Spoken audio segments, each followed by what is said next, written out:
Scorpio, this is your April 2023 soul story. If you have a sun rising or your moon is in the sign, this is your reading for the month ahead. It's Romy here. Thank you so much for taking the time to tune in to my channel. So we're going to open up this cosmic conversation with the energy of the Four of Cups. I suppose I want to begin by saying, what is it that you cherish most in your life? There's so much richness in April, especially in asking yourself that question daily and watching the ways in which you honor and respect that. And if you can kind of approach this path and how you're going to be navigating what I think is a month in many ways that's going to make no logical sense to you, Scorpio, okay? You're going to be healing and feeling your way through this. But I think if you can really come at it from this perspective of what do I cherish most, that is going to help you to ensure that you are not needlessly draining your energy over insignificant details or things or people or situations that simply do not matter. You need to remember that conflict is only maintained through your participation in it, and it will cease to exist when you withdraw your energy from it. And there's just too much at stake. There's too much to do and to progress with and to continue to integrate in the month of April for you to be pulled into any kind of sense of apathy or ambivalence or uncertainty or just feeling stuck or stagnant in your path. Now we're going to open up the month with Mercury in Taurus squaring Pluto, which is a little uncomfortable and may make some communication or some challenges in terms of receiving some messages. This is going to be obviously impacting the approach up to the full moon, which is coming in at 16 degrees of Libra. And the revelation and what comes to light around that time, especially in regards to connections for you and how you're able to maintain your balance in what may for some be this kind of perpetual sort of swinging between what was, what is, what could be, and the kind of oscillation of that and how it affects you in your emotional well-being. Now, the Six of Cups says that you are definitely looking back. In fact, we do have a Mercury retrograde sneaking in on the 21st of this month, okay, in your 7th house of relationships. So even more anticipation of potentially revisiting certain dynamic situations, connections. But in this kind of wistful energy that's coming through, very sort of nostalgic, very reflective, sometimes we almost need that in a way as like an antidote for the intensity of what also is set to be playing out through this month as we approach the solar eclipse. But back to that full moon in Libra, I think there are some important reflections and decisions that you need to arrive at, and making peace with something from your past is incredibly important for you this month, Scorpio. I think you've been dancing around the idea of, what it would feel like to not have this kind of in your day-to-day thoughts and sort of holding you back or continuing to cause some sort of sense of a block in your mindset. And even if you're not directly aware of what that is, I think your subconscious, your guides, your higher self, they're all working incredibly hard this month to try to show you that. Now, in 6th house energy, of course, in Aries season for you, it is all about the way that you show up to the world, but also that means that you need to take care of yourself, take care of your health, your well-being. In fact, I see you with your head down this month. I see a lot on your plate and you working incredibly hard, which means that routine is going to save you if you feel like you are drowning. Yeah, remember that just having the most disciplined idea of like what you need by way of like maintaining some sense of balance in your day-to-day life is going to be even more illuminated and highlighted through the course of this month, okay? My guide is coming straight in here and reminding you to reflect upon whatever it is that you hear and therefore are imagining it to mean. So I think that statement, excuse me, is going to make sense to you at some point through the month, perhaps around that energy of the full moon, perhaps through some conversation that you're having with somebody specific or particular. Yeah, you'll hear something, but it's what your mind does with that information, where that takes you, and the effect that that has on you that they really want you to put some focus on. Yeah, because perhaps you're making something from this, or you're putting yourself through something because of where your imagination is taking you in regards to it.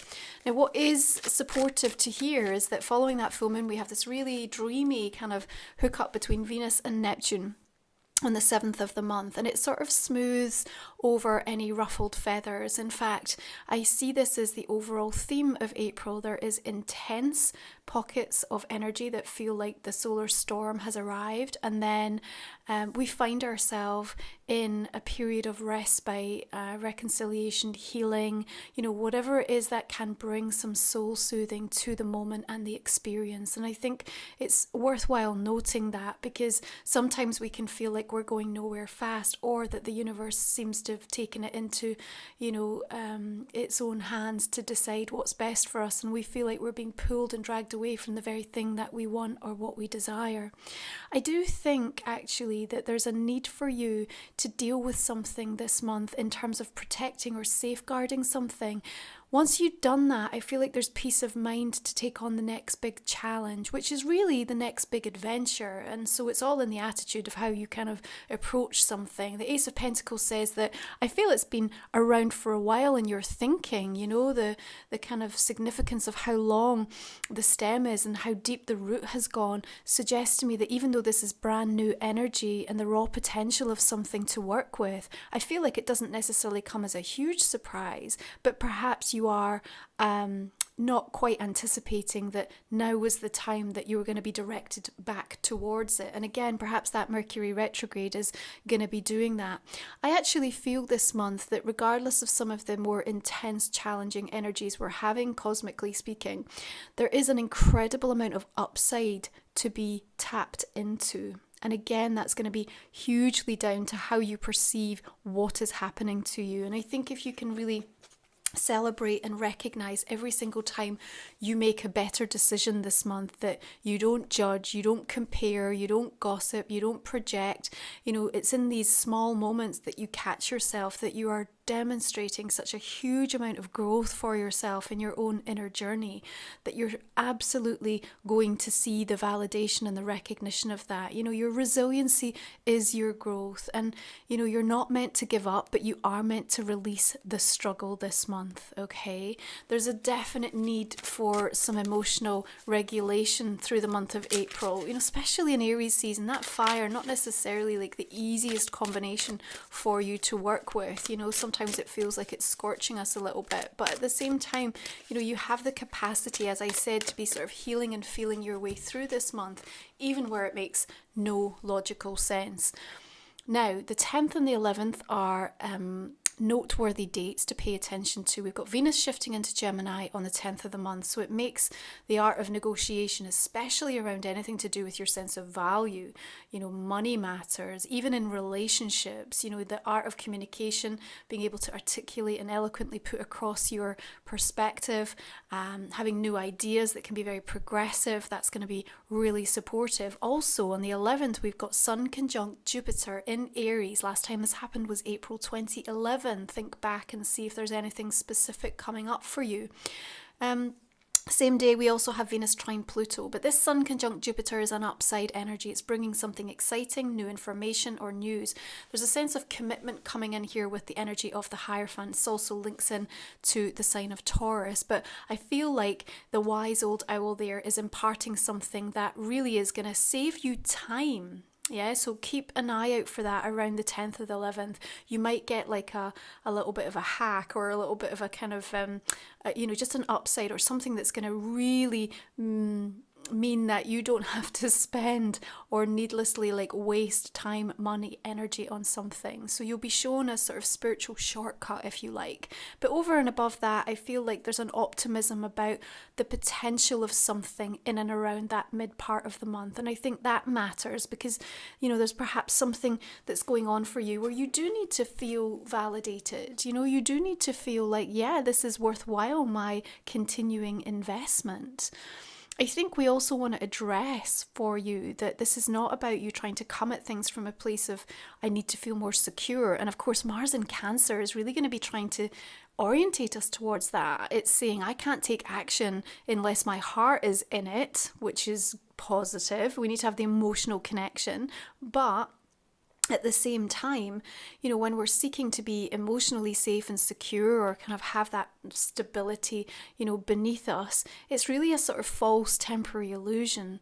Rather, what we want to be seeking is to be free in our mind, free of any limitations or any binds or, blocks, and let our spirit feel the limitlessness of possibilities, so that we can have no restraint on the amount of abundance that can flow towards us, and we can be easy with that coming and going, rather than the fixed nature of needing something to be so kind of rooted and grounded in. And I think that, again, as an approach, might be beneficial for you at some moment through the course of this month of April. Now, of course, we are going to be making our way towards Act 2 of the second new moon in Aries, coming in at the critical 29 degrees solar eclipse on the 19th of the month.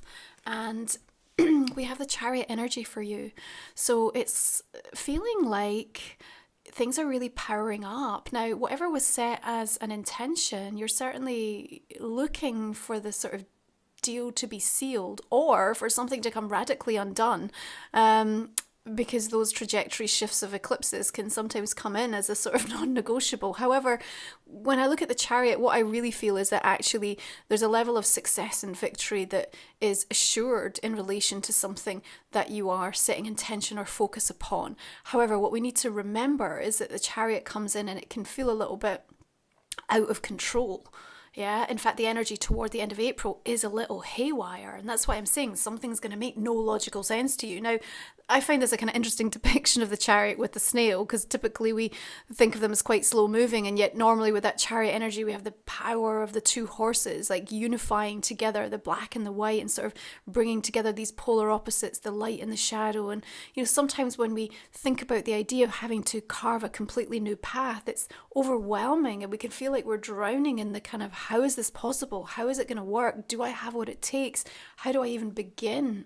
And yet, if we just focus on that next step, that piece of ground right in front of us, and we trust in the direction and the momentum that's been built, and the energy that is created because of all of the things that we've been working on within us, that we've been setting out as an intention, then we understand that there is an inevitability about this. And I think you're also breaking free from convention, from stability, from restriction, even from a contract specifically for some of you. You might be breaking away in terms of some of the learning, having realized like there's no more I can do here. I've taken it as far as I can, or actually I'm now rejecting this specific kind of way of interpreting the world, or this faith, or, so there's quite a big, profound shift and change going on, because it's all connected into your purpose. Yeah, with that 6th house energy. And as we approach into Taurus season, even more so 7th house, it's that mirroring, isn't it? It's like, what's going on between the me versus we? How am I showing up, and who is affecting me and triggering me? Who are the people that are coming in to support me? Whole new support system feels like it wants to show up for you. Are you letting it in? Are you letting it in, is what I want to say. So we have this powerful solar eclipse. Chariot tells me it's like the energy is going to move, and it's going to move fast, and you kind of want to be prepared for that, yeah, as much as you can be. Then, of course, we hit Mercury retrograde on the 21st. So, typically we understand the type of things that show up around this. I think there's a real upside to retrograde this month. The reason I say that is because the bigger picture of eclipse energy is like, comes in as like this kind of tsunami wave sometimes, and it's epic, and it's life-changing sort of decisions, revelations, changes. And so sometimes we lose the detail. And, you might have been working really diligently and really focused, on specific things, and we don't want to lose that. And so retrograde will just go, hold up, wait a minute, let's just not forget this and this and this.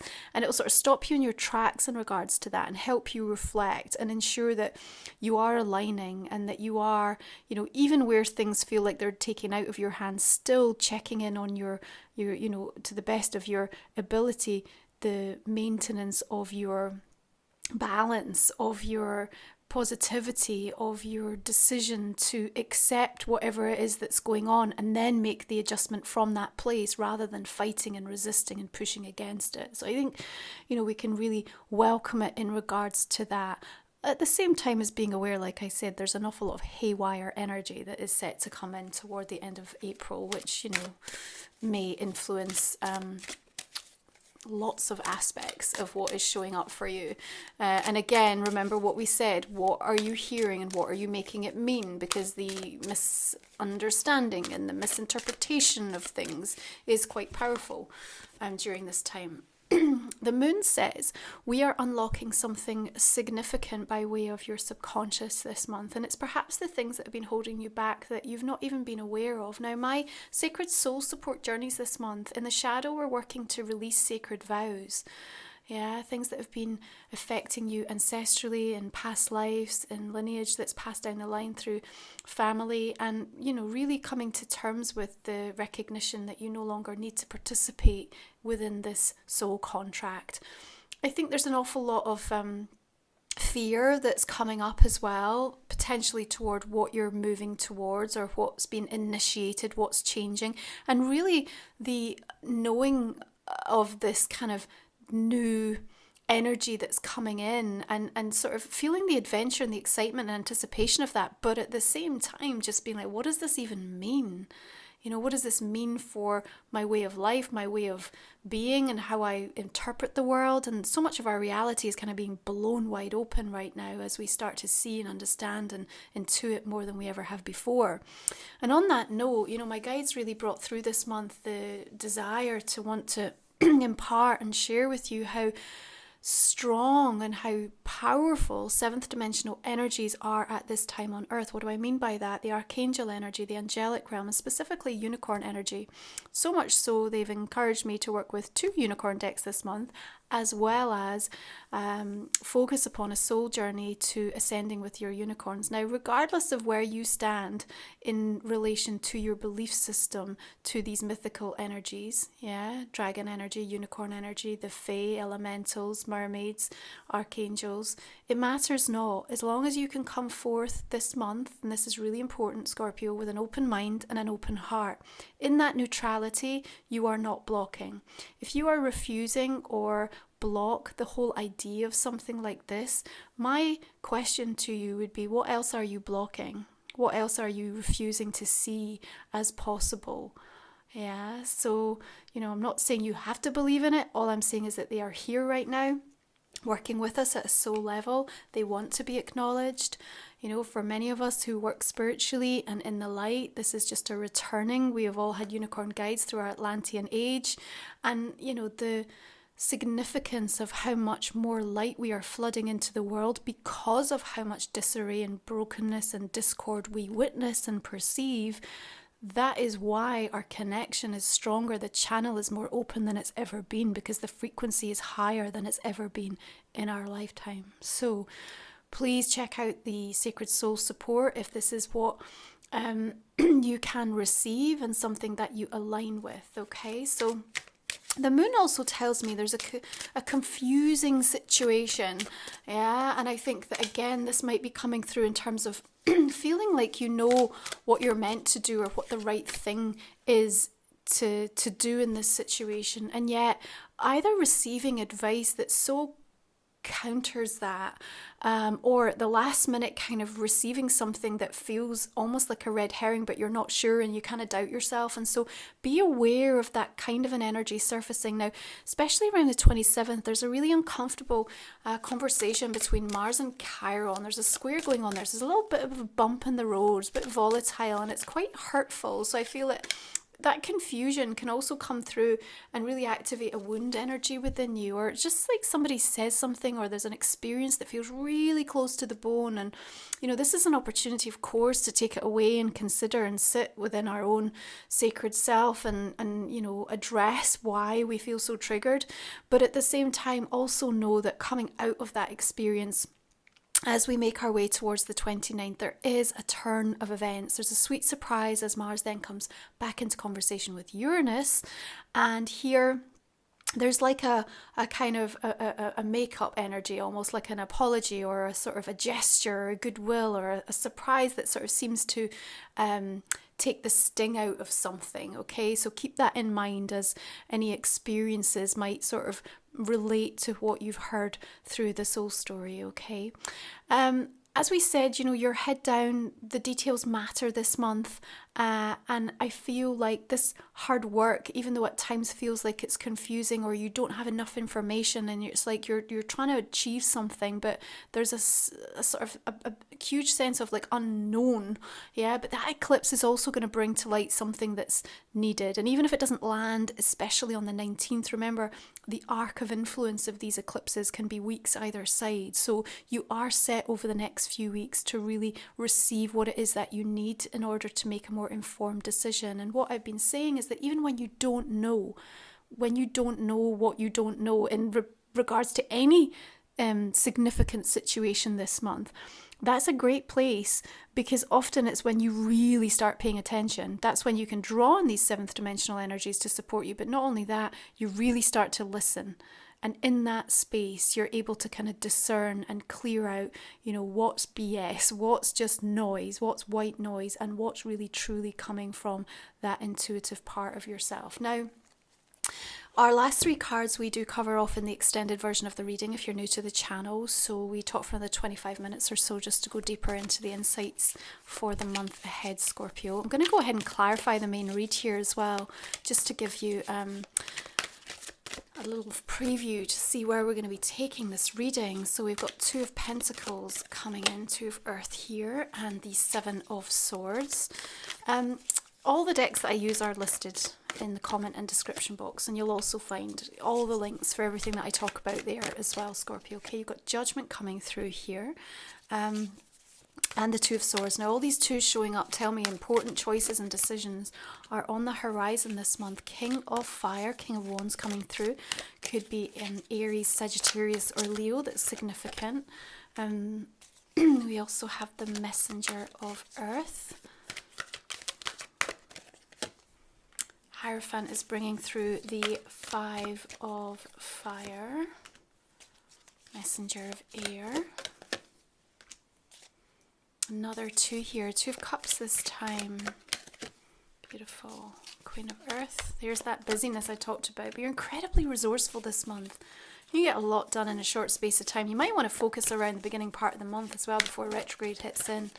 And the planets are direct around that time. Emperor's coming through and the 9 of Earth. There's the stability, but as we said, try not to come at it from seeking stability. Seek freedom, and the stability will almost like show up in ways that will support a more free existence. That's really what you want, isn't it? When you're asking about security, it's really so that you can have more freedom, more peace of mind, more ability to move through life in a way that feels unconstrained and untethered. So I'm going to go ahead and invite you to think about a personal question, Scorpio, that might not have come up in the main read. And we will go ahead and pull a couple of cards for this as well.